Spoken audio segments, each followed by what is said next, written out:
Buongiorno e ben ritrovati con il TG Flash di New Sicilia, di eseguiti i titoli più importanti della mattina. Operazione antimafia denominata Naumachia oggi a Catania, in manette 38 persone, tutte appartenenti al clan mafioso dei Santa Paola Ercolano, traffico di stupefacenti, armi, estorsione ai danni di imprenditori locali. Questo è il quadro delle accuse rivolte agli indagati.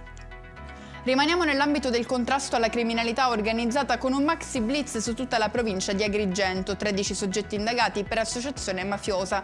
Il giro agrigentino vedrebbe un traffico di stupefacenti gestito dal carcere e un'ampia disponibilità di armi anche da guerra.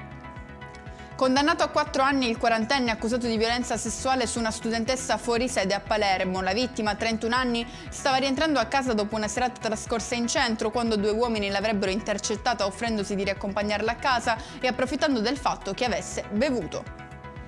Una chiamata anonima in piena notte per segnalare alla Polizia di Stato un deposito di droga in una casa abbandonata del centro storico a Catania. Sono venuti così alla luce oltre 7 kg di cocaina nascosti in uno zaino trovato in un'abitazione di via Vittorio Emanuele.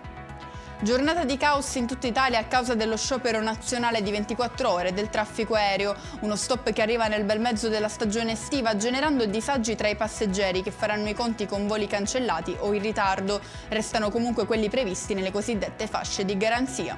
E con questo è tutto, prossimo appuntamento più tardi alle 19:30. Grazie per averci seguito, buon proseguimento di giornata.